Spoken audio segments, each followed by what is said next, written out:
कभी मैं कभी तुम ड्रामे की अगली किस्त काफ़ी इंटरेस्टिंग होने वाली है। जैसा कि पिछले रिव्यू में ही मैंने आपको बताया था कि मुस्तफ़ा और शर्जीना के बीच की सारी गलतफहमियां दूर हो जाएंगी एक शर्जीना की इजहार मोहब्बत के बाद। और ऐसा ही होता है, ये दोनों एक दूसरे के साथ बैठकर अपनी सारी बातें क्लियर कर लेते हैं और शर्जीना मुस्तफ़ा को यकीन दिला देती है कि अदील मेरी ज़िंदगी में कोई मायने नहीं रखता, मेरी ज़िंदगी का वो चैप्टर है जिसे मैं फाड़ कर फेंक देना चाहती हूँ।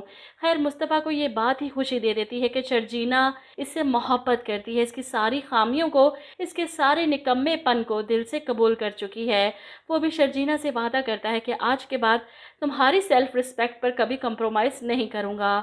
अगली किस्त में इन दोनों की मोहब्बत लव स्टोरी शुरू होने वाली है। मुस्तफ़ा और शर्जीना के बीच में सब कुछ ठीक हो गया और शर्जीना को पाकर मुस्तफ़ा बहुत खुश है। इसे कहता है, मैं तो ये सोच रहा हूँ कि अब तक मैं तुम्हारे बिना कैसे जिया हूँ।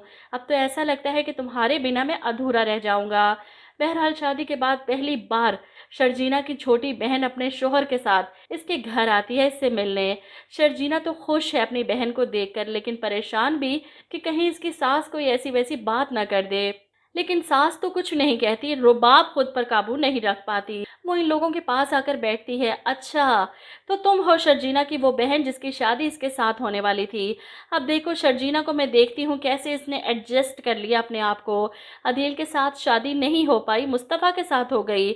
शर्जीना ये बातें सुनकर घबरा जाती है। इसकी बहन और बहनोई के सामने रुबाब इसकी इंसल्ट कर रही है। वहीं बहन भी बर्दाश्त नहीं करती, उठकर अपने शौहर के साथ वहाँ से चली जाती है। ऐसे में शर्जीना को बहुत गुस्सा आता है। रुबाब होती कौन है मेरे बारे में ऐसी फजूल बातें करने वाली। इसलिए पहली बार वो दो बदू इसकी आंखों में आंखें डालकर से जवाब देती है, हाँ की है मैंने मुस्तफ़ा से शादी। एटलीस्ट मैंने पैसे देकर अपना शौहर खरीदा तो नहीं है तुम्हारी तरह। मेरे पैसे की वजह से वो मेरी गुलामी नहीं करता। अदील बीच बचाव करा रहा था इन दोनों के दरमियान, लेकिन शर्जीना का तंज इसको भी जाकर लगता है। इसने मुझे ताना दिया पैसों से खरीदे जाने का। रुबाब तो ये सब सुनकर गुस्से से खोल जाती है। तुम्हारी हिम्मत कैसे हुई मुझसे ऐसे बात करने की? अदील देखो इसको, ये क्या कह रही है मुझे।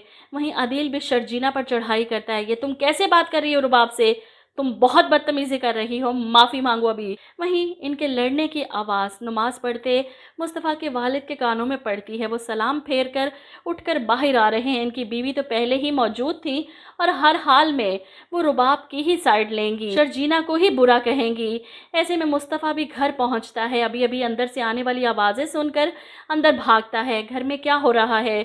और जब इसे पता चलता है असल बात क्या है और दिल किस तरह शर्जीना से बदतमीजी कर रहा है, वो फ़ौरन अदील भाई के मुकाबिल आकर खड़ा हो जाता है।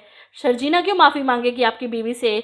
कोई माफ़ी नहीं मांगेगी। शर्जीना मेरी बीवी है और उसकी इंसल्ट मैं बर्दाश्त नहीं करूँगा। मुस्तफ़ा की ज़ुबान सुनकर अदील को तो गुस्सा ही आ जाता है। मेरी कमाई पर पलने वाले लूज़र, सारी ज़िंदगी हमारे टुकड़ों पर पलने वाला आज आकर हमें आंखें दिखाएगा। वो मुस्तफ़ा को पहले धक्का देता है और मुस्तफ़ा जवाबन कुछ कहता है तो बदले में इसका गिरेबान पकड़ लेता है। तुझे मैं बताऊं? वो इसे पीटना शुरू कर देता है, थप्पड़ मारता है। ऐसे में इसके वालिद बीच में आकर खड़े ये सब हैरत से देखते हैं, चिल्लाना शुरू कर देते हैं, मैं आज क्या इस दिन के लिए जिंदा हूं कि मेरे दोनों बेटे मेरी आंखों के सामने इस तरह लड़ेंगे। बाप को देखकर दोनों एक दूसरे से अलग हो जाते हैं। मुस्तफ़ा अपने बाप से कहता है, गलती इन दोनों मियाँ बीवी की है।